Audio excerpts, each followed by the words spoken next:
support the monks in a simple way with simple food and anything that they need. So this is how it's a symbiotic relationship. So in my tradition, we ate once a day. We only ate in the morning at about 8 a.m. We came back and we shared our food that we got from the village. Some helpers there would take the food and organize it for us, and then it would be served. And then we would go one by one and we would just take our food.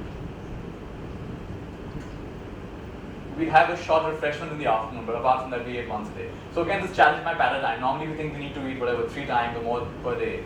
But I found actually your body is quite comfortable. If you eat once a day, how much of our day goes in planning our meals and eating our meals and cleaning up after the meals?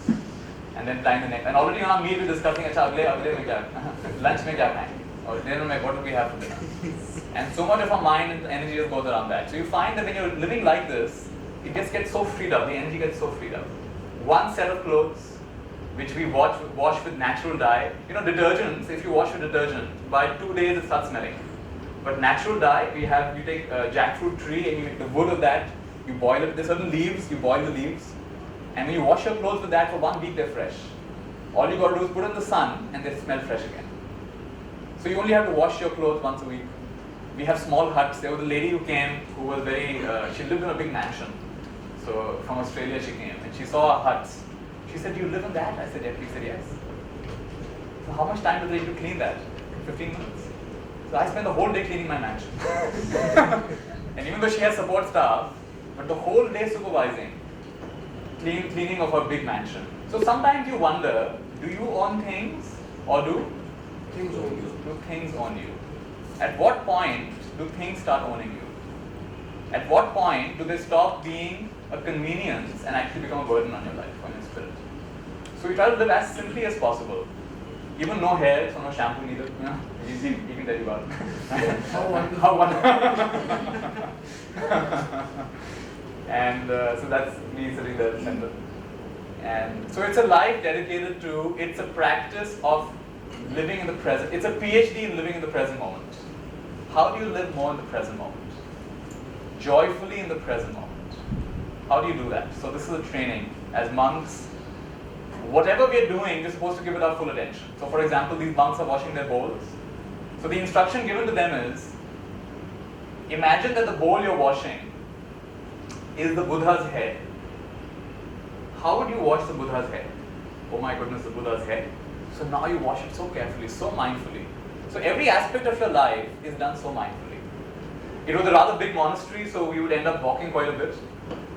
So one of my teachers said, the real miracle is not walking in the air. The real miracle is not walking on water. The real miracle is walking on the earth with awareness of every step. So can I be aware of every step when I'm walking? So every moment of the day is an opportunity for meditation. We were sometimes kept very busy, so we tell our teacher, you keep us so busy, we have no time to meditate. So you'd always smile and say, let's say this together. Do you have time to breathe? Do you have time to breathe? Do you have time to meditate? Don't think of meditation as a separate activity from what you're doing. If you think of it as separate, you will always be split between my normal life and my spiritual life. But you know what? It's not separate. It's a part of what you do. So I could be talking to you now, and I can also be aware that I'm talking to you now. It doesn't take away from my talking, in fact, it adds to my talking. So you can listen to me now, and you can also be aware that you're listening to me now. And that's called meditation. Meditation is, let's say together, being aware of what is happening. It's very as simple as that. If you're aware of what is happening, then that is meditation. I'll add one more thing, let's say together, being aware of what is happening, without worrying about outcomes. So in other words, can I share what I'm sharing without getting too caught up that, will you like it or not, will it go well or not? Can we just leave that aside? Because that's not in my hands right now. But what is in my hands is, can I speak from the heart? Can I listen from the heart? Can I be of lean expression? Can I be spontaneous? And chances are if I do that, the best will happen. So you focus on the causes as opposed to on the outcomes. And the best cause is awareness. So like this, we spent our day, we practiced together. We kept the monastery very clean. We even had young helpers like this, the boys from the village coming and helping out. And it's a simple life dedicated to doing our duties and living harmoniously with ourselves and with nature. About 70% of the day is spent by yourself. We have separate huts where we live. Some people think, to become a monk is to run away from responsibilities and to run away from the problems of the world. Try living with yourself, like you saw, living 10 minutes with yourself. Try living with yourself with no distraction, with no television, with no cell phone, with no Facebook, with no friends, just with yourself. And you realize you can't run away from anything. It's all there. Everything you left behind, it's there with you. You can't run away. In fact, the whole world is within you.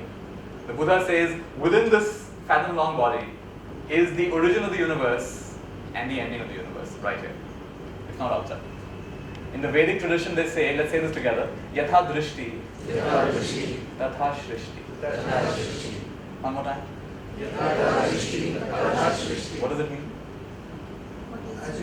What I see is what I get. Yeah. The way I see things determines how I see things, determines what I get.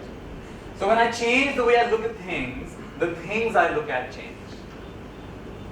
So when you, at the end of the session, your life may not change. Your family may not change. But if your way of seeing your family changes, your way of seeing your work changes, your way of seeing yourself changes, everything changes. Which is why it's called happiness for no reason. Nothing changed, and yet everything changed. So this is the most effortless way of transforming your life. Change the perspective. When you can keep on cleaning the screen, thinking there's a stain on the screen, without realizing that it was something on the lens. And if I clean the lens, the world is okay. When I clean my lens, the world is okay. Yatha Drishti, Tatha Shrishti. We'll talk about this more as we go along. So these are a few pictures of my time as a monk. And I lived like this for about 6 years in Thailand and Sri Lanka. This is they're making natural dye. They're making in which we dye our robes. We also stitched our own robes. When you make your own things, you treat them much more carefully. So typically our robes would last about 10 to 12 years. One set of robes. So everything, every last bit of thing is used very, very carefully. And you have a much lighter footprint on the earth when you're living like that. You also train to live outside, like this is an umbrella tent that opens up. It's called a glot. Some of the huts that we had there. This is walking meditation. We learned something called walking meditation as well, apart from sitting meditation. And we also have a lot of fun. This is a joke I found online. Master, is it proper for a monk to use email? Sure, as long as there are no attachments. And the best way to learn is to have fun. When you're having fun, you automatically imbibe everything. You enjoy everything. So our teachers had a lot of fun. They would have a great sense of humor, and we would learn so much from them. And I also lived in Sri Lanka for a while. There are a few pictures of my time in Sri Lanka. It's a cave in which we live. And I also taught in the US for a few years, for about a year. And then I decided, I've learned many interesting things, and I want to share it with people in a very light-hearted and free-flowing way. I don't want to teach it in a religious context.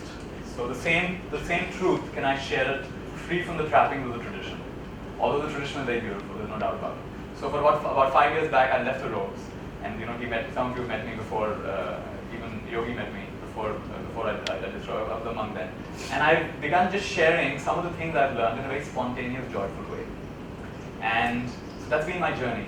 And what I found is that there are 3 things. There is what's called a job, there's what's called a career, and there's what's called a calling.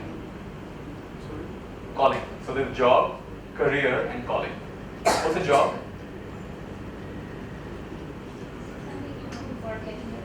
Something you do for getting your pay package. So money to pay the bills. Job is simply to get the money to pay the bills. It is not really connected so much with what you enjoy doing or progress or anything like that. It's basically work done with the hand, literally your body. You're a physical body who is doing physical work, and your mind may be totally different. Like a security guard sitting downstairs. Only his body is involved. You just see who goes in, who goes out. His mind may not even be there. His mind may be wandering. But his body has to be there. You have to sit on the entrance. That could be a job. What's a career? Aspiration, yes. Something else? Maybe so just things of my mind. In your mind, yes.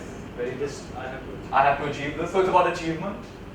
It's about aspiration. It's about growth. If job is a chore, career is a climb.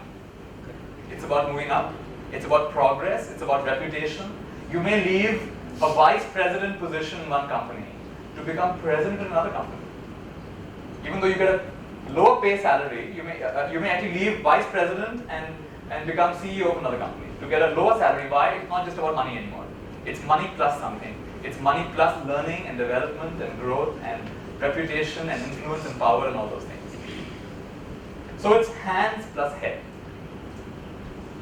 And also calling? Passion? Yes. Soul relates. Something with the soul relates to. Beautiful. What else? Yeah? It's your dream? Yes. What else? Yeah. It's your heart. Beautiful. Yes? Liabilities. Sorry? Liabilities. Liabilities? What do you mean by that? Liabilities in our personal life. That will also be calling us. Give me an example. Like if I want to, like, let's say, I want to live like monk, then Yeah. I will always think of, there are liabilities in Yeah. my life. So will that be a calling then for you? Will you think of liabilities? Sometimes it will be a calling. It will be a calling. Okay, that's interesting. Sure, many different ways of looking at it. So there's job, career, and calling. Job is something done with the hands to pay the bills. Career is something done with the hands and the head for growth and development and learning and progress and achievement.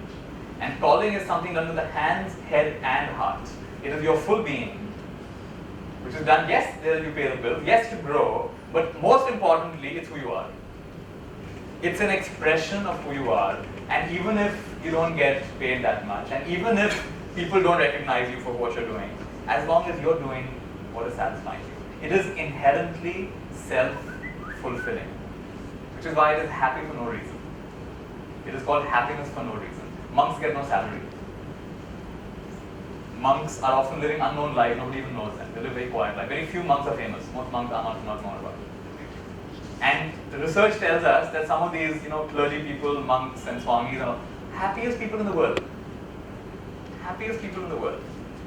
They have found happiness within themselves. Of all the careers they found, people who are following their calling in this way tend to be the happiest in the world. Business owners tend to be the happiest in the world. Yes, it's stressful sometimes, but they're following their calling. Happiest in the world. So wherever you are, some of you here may be just doing a job. Some of you may be in a career. Some of you may actually be in a calling. Wherever you are, move to the next step. And here's the secret of moving to the next step. It's not always about moving out from what you're doing. It's about changing your attitude where you are first. So let's say together, I choose to love what I do until I can do what I love. Isn't that beautiful? So can I love what I do until I can do what I love? Because if you're impatient now and you're restless now, tomorrow when the challenges come, because in your calling also there'll be challenges. Don't think there are going to be no challenges. There'll be challenges wherever you go. When the challenges come there, then again you get disheartened. Have you heard the story of the Chinese bamboo tree? No. The Chinese bamboo tree, when you plant it, first year nothing happens. Second year nothing happens. Third year nothing happens. Fourth year it grows to 80 feet. Now, if you're the first time you're planting Chinese bamboo trees, so this is a hopeless tree, nothing happens. 1 year, second year, third year, I'm watering it, I'm giving it everything. Nothing is happening. What a waste of time. But you know what's happening? Something invisible is happening. It's building a gigantic root network. It's building a gigantic root network that will support its super fast growth in the fourth year. It's one of the fastest growing trees in the fourth year. So could it be that wherever you are right now, you're building a root network? Could it be that outwardly it looks like nothing's happening, but something very profound is happening? You're building certain qualities, you're building certain connections, you're growing in certain wonderful virtues that will support you when the time comes. That when the time comes for your growth, you will have that solid foundation. So it will not just be a very short, quick growth and quick dying out. It will be a very true growth. And so that's the journey of job to career to calling. And we all want to come to a place where it's our calling. The calling is not so much about what you're doing outside. It's more about your attitude from the inside, because its heart is involved.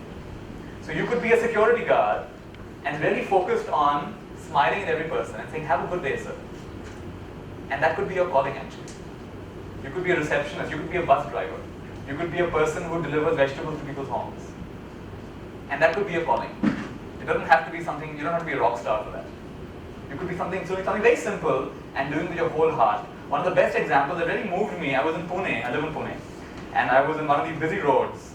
And my shoe had, some threads had come out of my shoe. I was recently in Australia, and I'd shown that same shoe to my aunt who lives in Australia. And I said, can I get my shoe fixed? She said, it'll cost you more to get it fixed than to buy a new one. In these Western countries, you just throw things away. Because it costs more to fix things than to buy a new one. So I thought, let me wait until I get back to India. So I came back to Pune and I went to this busy road, taking Gymkhana in Pune. And I find this mochi. And so I go to him and he says, no, sir, wait, I'm already with a customer. So there's a very poor man. And he's fixing his small, beaten up chapel. He's fixing it. He takes a good 5-7 minutes, nicely fixing it, polishing it, cleaning it, nailing it.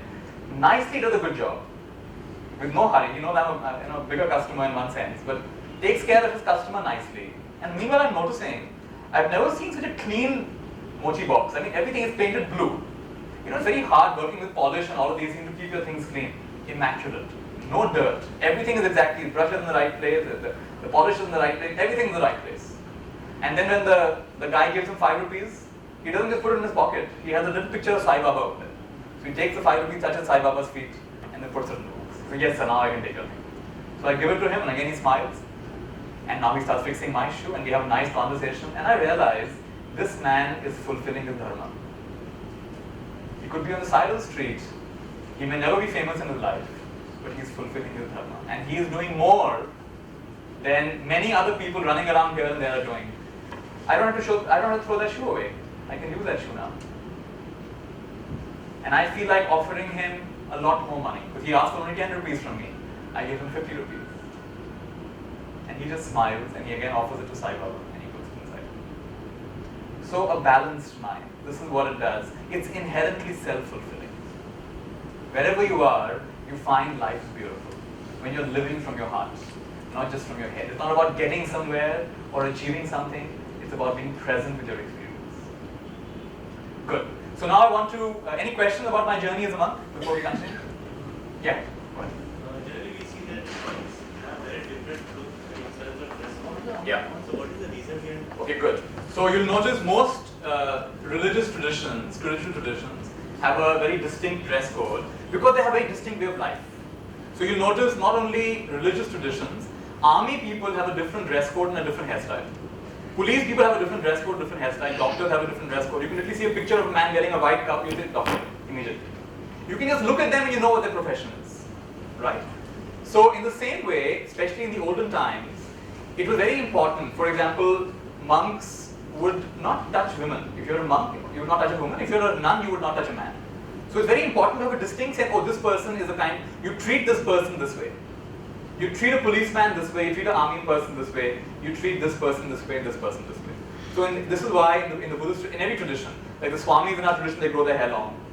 In the Buddhist tradition, you shave your head out. It's a very clear marker, this man is living a different kind of life.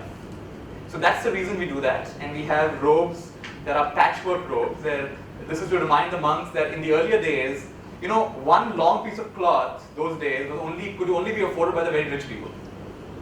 And it was also, if you got one large robe, one large cloth, it could be stolen.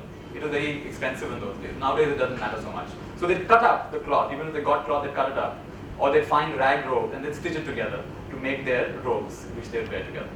So it is the tradition in all these different orders that you have a certain set of robes. It reminds you of why you become a monk. That color, the ochre color or the brown color, is to remind you that you have now left behind the values of normal life, which is pursuing happiness on the outside, and you've taken a different way of life, which is finding happiness, your real happiness on the inside.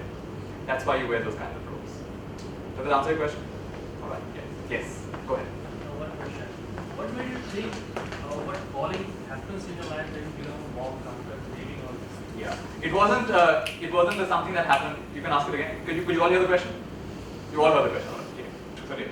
So what he's asking is what is the thinking that prompted me to become a monk? Is that right? What was the thing that happened? So it wasn't something that happened very quickly. It wasn't like Maggi noodles. 2 minutes I decided. It was a long, slow process. And I began meditating at the age of 16. And what I discovered was, for the first time in my life, until then I had never met this before, I discovered I could be happy for no reason. Until then I always needed a reason. I needed friends, or I needed music, or I needed movies, or I needed a good book. I needed something to happen in order for me to be happy, or I'd be restless all the time. But in meditation, for the first time I realized I could just sit with myself and I could be okay. In fact, I could sit with myself and be more okay. So this began happening, and I began noticing my studies improve, my relationship with my parents improve. I stopped fighting with my brother. I just like my own company. And when I like my own company, people like my company. So I had better, deeper, friendships and more meaningful conversations. And like this, before I got into meditation, my ambition in life was very simple. I wanted to be a fashion designer, because I thought that's a career where you get lots of money and lots of women, right? So that's the best career. And I had friends who were fashion designers, so that's the way to go, So there's a lot of money, a lot of women, you enjoy life. But the moment this happened, I realized, no, that's not real happiness. Real happiness comes from the inside. And I began meeting people who were living this kind of life. So associating with such people, and some of them were monks, and some of them were yogis, and I was just blissed out. I had never had such kind of conversations before. I had never met such learned people before. And one time I was in class 12, and I asked them, because I would often go and hang out with them. So I asked one of my teachers, my friends are out doing tuition classes for class 12, and I'm sitting with all of you. Am I not doing the wrong thing? So he smiled and said, it looks like they're doing the right thing and you're doing the wrong thing. But let me tell you, you will have a high quality of life. You will have a high quality of life, and everything you need will spontaneously come to you. So I took his advice, and yes, I would study, and I would also, find time for meditation and meeting such people. I topped my class. I've never before in my life topped my class. But in class 12, I topped my class, and I got into a good college, and without too much of effort, things happen very naturally and spontaneously. So I found it really is true to have a higher quality of life. When you have a high quality thoughts and high quality feelings, you have a high quality of life. You don't live in houses, you live in your body actually. So when your body is healthy, your mind is clear, your heart is open, that's a high quality of life. So when I began seeing this, I said, yes, I want to deepen my understanding of this. And for me, I was very attracted to monk life. I think it's a sanskar we carry. Some of these things can't be easily explained. At the age of 5,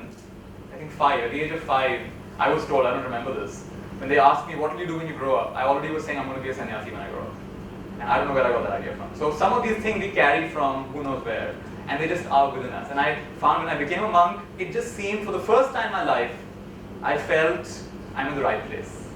I'm with the kind of people, and the kind of lifestyle, and the kind of clothing, everything just made sense, it just clicked. When I wore the robe for the first time, I remember feeling, this is the first time wearing proper clothes. Where did that feeling come from? I don't know where it comes from. We had to learn chanting in a different language. Pali language is a different ancient language. And most people take several days, several weeks to learn that. I was learning the chanting in 15 minutes, very, very quickly. It was just getting memorized so quickly. And people were amazed at my pronunciation, which is accurate. So some of these things are just coming. We just carry this deeper within us. And it felt very complete. I really thought I'm going to be a monk my whole life. Because it was just such a perfectly fitting, I just enjoyed it so much. And yet something stirred inside and said, it's not just for me. This lifetime is not just about my own practice. It's about sharing it as well. And so 5 years back I stepped out, and I'm very much enjoying what I'm doing now as well. So that's been my journey. How wonderful. All right, one last question. Then go ahead. Take a mic, yeah. I was just wondering why all sannyasis and monks, they don't get married. Why they don't get married? Yeah. Because anyways, if you are not getting married, you don't know what actual challenges are in your life, right? Maybe they want to avoid those actual challenges. Yeah. So anyways, before getting into challenging things. This is a beautiful question. Yeah. And you have to understand that why do we get married? Why do we search outside for a partner? We really feel they will complete us in some way. That there is something in you seek, why do you get attracted to anyone? You see in them certain good qualities that you think you don't have in yourself. That's why you get attracted. That's the reason. Why does the north of a magnet get attracted to the south of the magnet?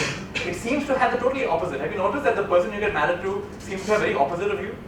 That when you find it too cold, they find it too warm. When you want to watch one movie, they want to watch another movie. It's like polar opposites. And they're very good listeners, you're a very good talker. One of you is shy, one of you is extroverted. It is very, very common that you end up attracting the opposite side. So actually, it is the disowned part of ourselves that we are drawn to, that we are attracted to. Now when you go deeper, you realize that within us, within all of us is a man, and within all of us is a woman. Literally at the level of genes, it's true. We have both X and Y. We have both of those chromosomes. It's there at a cellular level. We have the masculine and the feminine principle. So the real marriage is merging the Shiva and the Shakti within yourself. That's the real marriage. And yes, it's not true that all sannyasis are married. In the earlier days, rishis were very much married. The rishis of the earlier days, they did live a married life. And they brought that harmony into family life as well. So what I would say is that it's really about integrating, like the feminine quality is one of nurturing and supporting and caring. The masculine quality is one of going out there and getting things done and being strong and being powerful. Receptivity and strength. So the masculine and the feminine. Can we balance both these qualities within ourselves? And when you do, you find you enjoy being single and you enjoy being married. I'm married now. Right? How wonderful. So it's very beautiful. You can, as long as you think you need to be married to be happy, you will find no happiness in your marriage. But when you realize you can be completely happy, you know, my wife's in the US. We haven't met for the last 5 months. She's in the US, I'm here. And I'm happy. And when we're together, we're happy. It's beautiful. It's not because she's smiling. So the beautiful thing is, can you be completely comfortable being single? And can you be completely comfortable being in a relationship? That's the art of being in a relationship. And so there is definitely a lot of wisdom. Whether or not you become a monk, I would invite you at least once in your life, go away for 3 months, 2-3 months. Live by yourself. When you learn to live by yourself, you come back, you will have meaningful relationships. If you haven't learned to live with yourself, you will keep on finding fault with other people. This, you have to improve, you have to improve, you have to improve. Nobody else has to improve. You're only projecting your own thoughts onto them. They're being true to themselves. The best definition of love I found is the Greek word, let's say together, agape. Agape. And the definition of that is, let's say together, to let be. In other words, if you love someone, let them be. When you love someone, don't try to fix them, change them, improve them, transform them. You know, when you're loving your cup of tea, let your cup of tea be. Don't try to fix it, change it, improve it. When you love something, you let it be. When you love your garden, you can let it be. When you judge your garden, you go fixing it all over the place. So when you love someone, let them be. When you love yourself, let it be. It's called happiness for no reason. Nothing has to change. I don't have to change, you don't have to change. The world doesn't have to change to be happy. This is called real love. And when you come into that paradigm of love, where nothing has to change, you know what? Everything changes. It's fascinating. Everything changes. So bring this attitude in your relationships with yourself, with your family, with your children, and in your workplace as well. And this is going to really create a beautiful shift. Yeah, all right. Is that good? Yes? How wonderful. You got the mic. Last question. Go ahead. How did you get there? Is it open for everybody? The monks?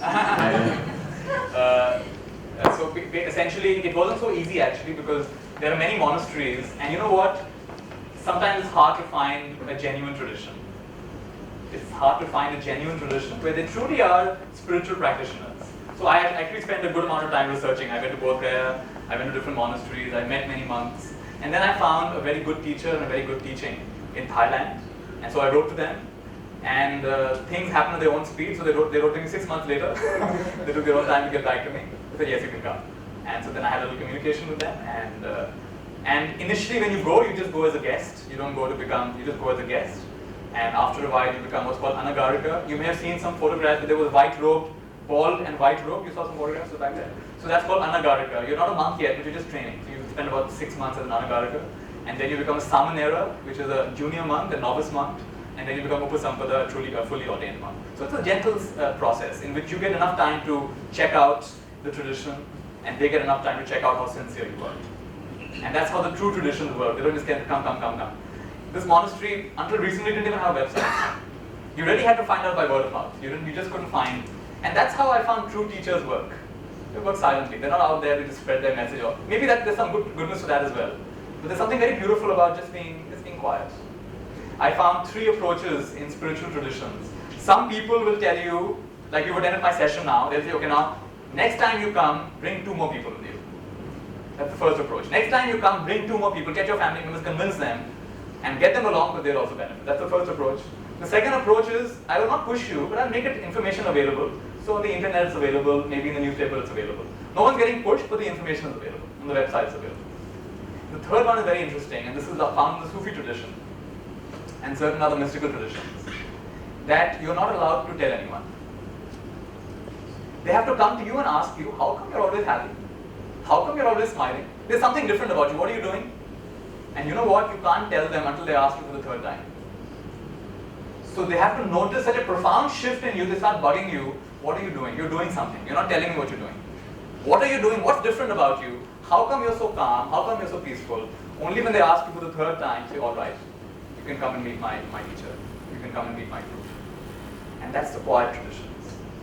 So in some sense, the monastery that I went to are these very quiet monasteries. Until recently, you would not even have heard about them. And when you're very sincere, you end up meeting sincere people. So I would say, follow your sincerity. You'll always meet sincere people in your life. Extraordinary people. You know, it just blows your mind. The kind of people I've met, I cannot even imagine. I cannot even describe. The kinds of things they left behind and the way they practiced was such an inspiration. We had in Kuala Lumpur, in Malaysia, you know the Twin Towers? The Petronas Towers. They are owned by one of the richest people in Malaysia. He owns those towers. His son was a monk. His only son. He could be the richest man in Malaysia. He left that fortune to become a monk. It's almost like in the Buddha's time, there were kings, and the princes would leave the kingdom to become monks. It's happening even today. So it's very, very inspiring to see such sincere people coming and practicing. Good. So take a minute of silence. Just be with yourself.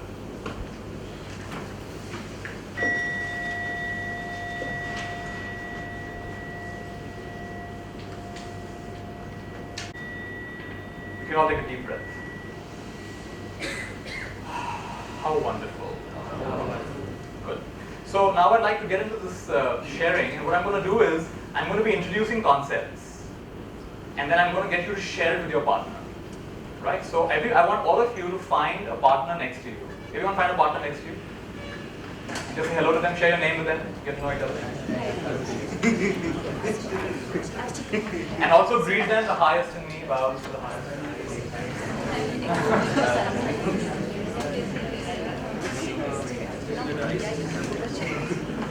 Who doesn't have a partner?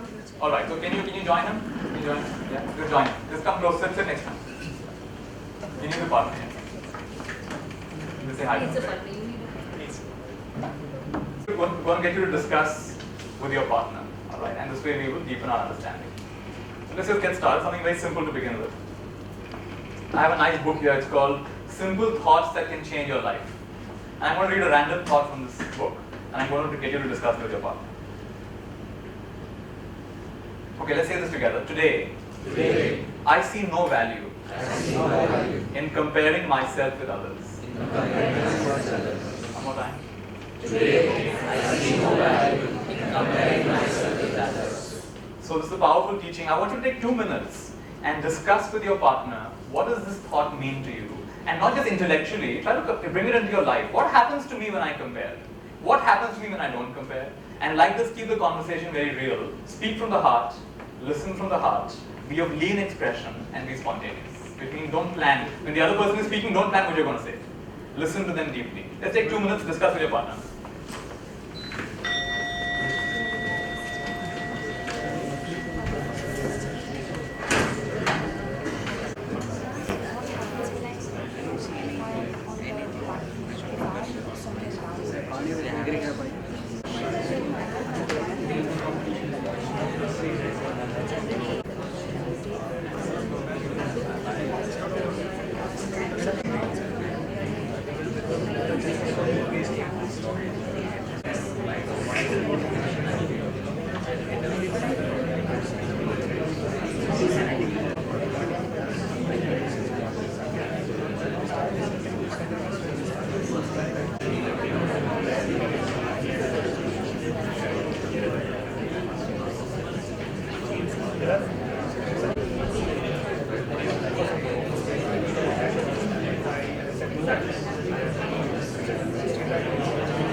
can all take a deep breath. I found myself saying that Yeah. Already on it. yeah, I found myself saying there are two things that happen with me. Yeah. A is I do find myself comparing myself with people who in my life I perceive have achieved higher causes, have done much good than I have in my life. So I compare myself with them, saying, that eggs me on, says I could do much better. That's one where I do compare, and where I find myself not comparing is with my colleagues' peers. For example, I'm a bachelor. I don't own any property or a vehicle, although I'm working well for myself. But at this stage, if I compare myself with my colleagues and peers and friends, I should have had many more things, which used to trouble me earlier, but now I just wait and allow it to happen in its own time for me. I know it will be So perfect. what I'm hearing you say is that when you're not comparing, you're feeling more contented with who you are and as you are, and that's the value you're seeing in not comparing yourself. Yes. Is that right? How wonderful. How wonderful. Would anyone else like to share? You want to go ahead? Yeah. Based on Yeah, found it. based on our discussion, what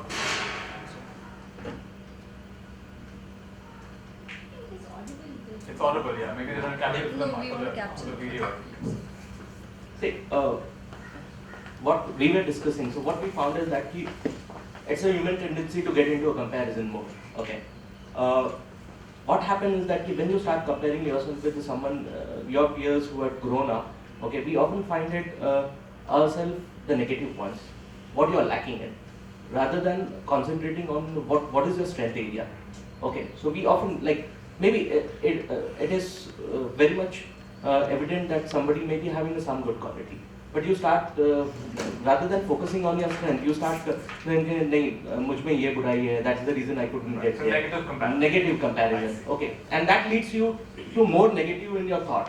Okay, this has just happened with me in last couple of weeks, wherein I met one of my friend, and I mean to say the same age, probably he may be 10 times or 15 times much more Handsome. not. I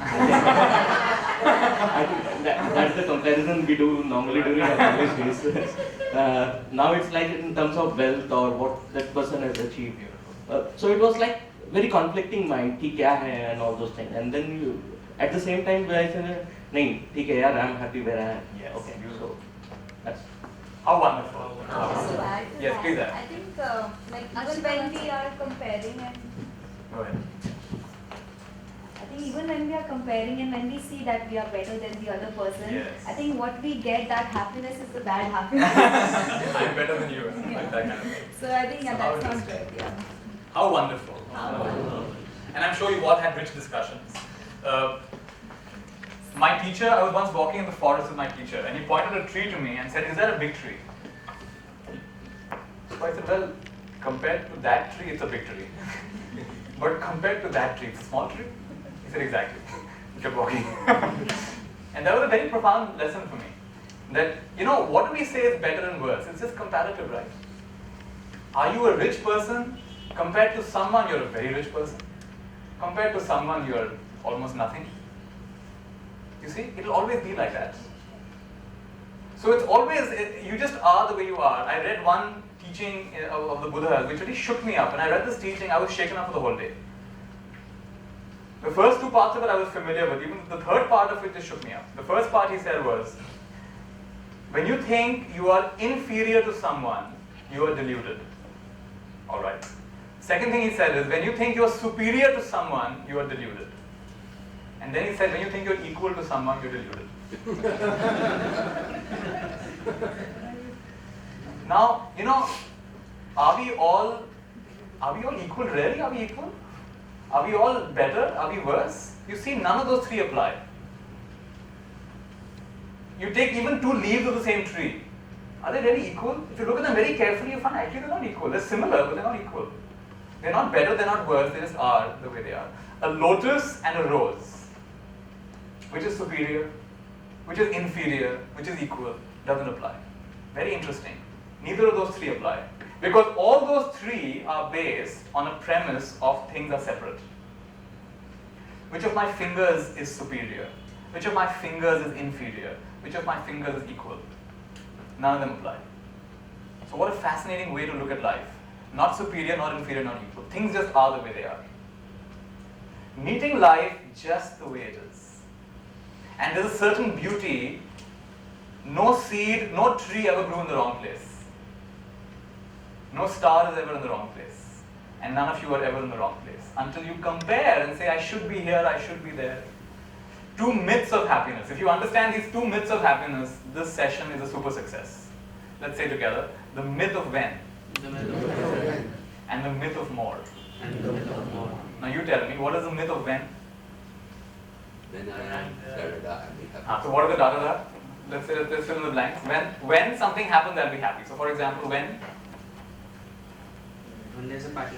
when there's a party, I'll be happy. All right. That's good. When there's a promotion, I'll be happy, and especially promotion party even more. Okay. Promotion party, the team will be happy. The team will be happy. All right. Good. When there's a promotion, I'll be happy. Party. What else? When I have equal wealth as my friend, I'll Yes. be happy. When I have as much wealth as my friend, I'll be happy. But when you have no limit. There's no limit. You start seeing that. Notice what happens when you're in school. What do your parents tell you? When something happens, you'll be happy. When what You happens? get 90%. When you get 90+%, in fact nowadays even 90 is not enough, 95% and above, then we'll be happy, then you'll be happy, alright? Then you go to college, what do they tell you? When you get into engineering or When you get into math, right? Then you'll be happy. Or your friends tell you when you have that kind of bike, you'll be happy. Or when you have that brand of shoes and clothes, you'll be happy. Then you get into a good job, then what do they tell you? When you perform, you'll be happy. when you meet your targets, then you'll be happy. Then when you get married, you'll be happy. Then when you have kids, you'll be happy. When the kids grow up, you'll be happy. When the kids get into a good school in Bombay, I've heard it's very difficult to get good schools. So when your kids get into a good school, you'll be happy. When the kids get into a good college, you'll be happy. And like this, now when the kids get married, you'll be happy. When the kids have kids, you'll be happy. And now you're sitting there, you're an old age person. All of us become babysitters. In the end, we all become babysitters. So now your kids are working and you're babysitting at home with the grandkids. And now Astha channel is playing. And the Guruji says, don't worry, next life you'll be happy. Aise karo and next life you'll be happy. So just see this myth of when. And it really is a myth. And you know what, even though I teach this almost every time I teach, I talk about the myth of when. I still sometimes fall for the myth of when.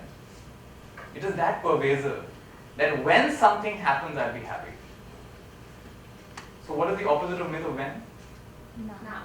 Now. Because the future is not sure, right? Future is not sure. Death is certain, but the time that is uncertain. So we could not even, we may never meet again. There is no guarantee we'll ever meet again. And if you're waiting for something to happen, you'll keep on waiting and waiting and waiting. It's now or it's never. This is the moment of your life. So one of my favorite stories around the now is an example of, so there's a story of a man who was going through a forest and a tiger was chasing him. And he began running for his life. And as he ran and ran, he came to a cliff. There's nowhere to go now, he's come to the cliff. And the tiger is chasing at full speed. So he has no choice, he starts climbing down the cliff. And he slips. And as he's falling, he grabs hold of a branch. There's a small branch of a tree that's growing out of the mountainside. And he grabs onto the branch. And his feet are dangling. And he looks up and he sees the tiger has come above the cliff and he's trying to get him. Luckily he's a little far away, so the tiger can't get him. And he looks down, it's a big drop. And as though life is not bad enough, another tiger has come below and he's growling. So the tiger growling from above, the tiger growling from below. And as though life is not bad enough, two mice, one is black and one is white, they come and they start chewing the branch on which he's holding on. They're chewing the branch on which he's holding on.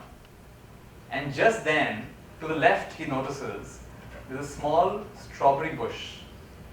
And there's a big strawberry. He's never seen such a big strawberry in his life. A big ripe strawberry is growing over there. So you know what he does? He leaves one hand, he reaches out, he plucks the strawberry. He puts it in his mouth and he says, let's say together, how wonderful.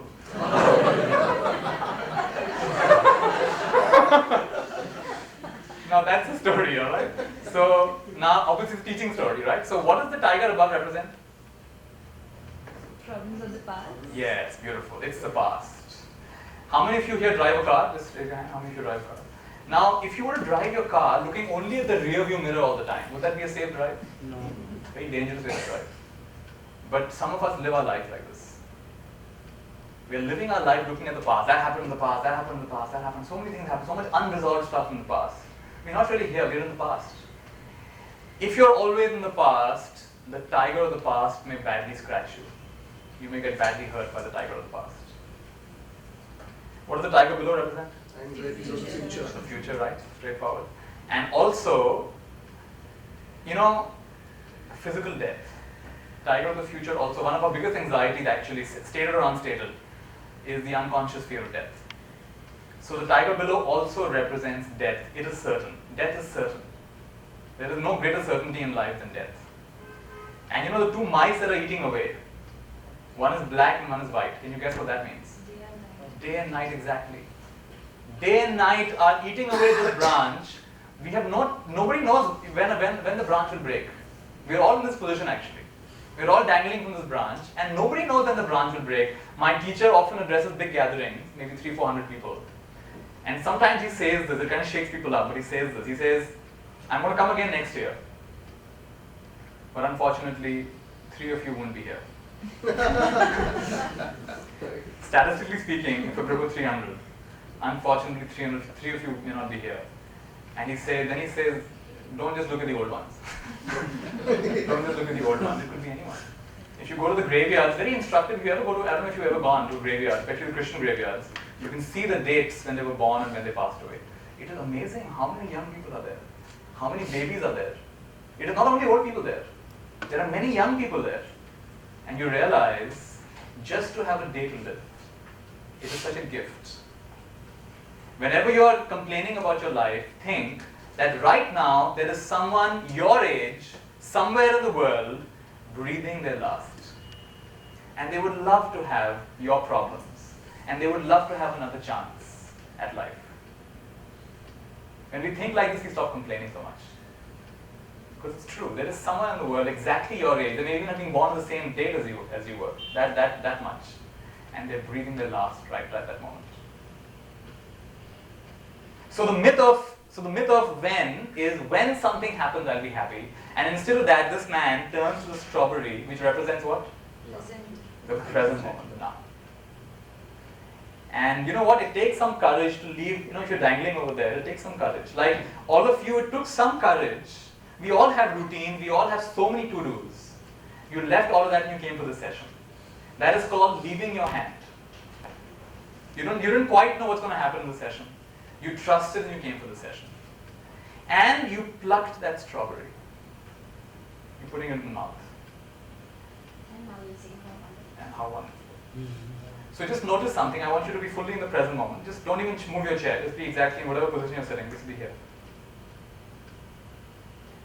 Be completely in the now.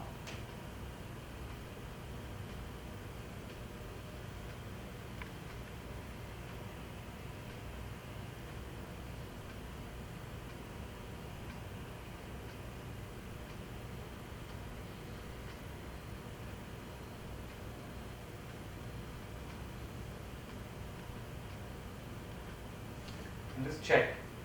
In the present moment, do you have any problems? Anybody with problems? How powerful is that? There's a tiger above, there's a tiger below, and there are 2 mice eating at this branch. And yet you have no problems. Let's say together, how wonderful. How wonderful. So the powerful teaching is this, that every moment of your life there's a strawberry. But when you imagine that the strawberry is in the future or was in the past, you miss the strawberry of the present. In fact, there are 3 people dangling from that branch. 3 kinds of people. The first kind is so afraid, tiger above, tiger below, they didn't even notice the strawberry. That's the most unfortunate person. The second person, they notice the strawberry. Yes, it's like a person, yeah, they saw the strawberry is there. That's all right, but there's a tiger above, there's a tiger below. And the mice are eating my branch. Second kind of person, only intellectual understanding. And third kind leaves the hand, grabs a strawberry, puts it in the mouth. So the first kind of person has never even heard there's such a thing as the present moment. They're so caught up in all the problems of their life. The second person has heard, yes, there is something like the present moment. We should live in the present moment. We should focus on what we can do right now. We should be grateful.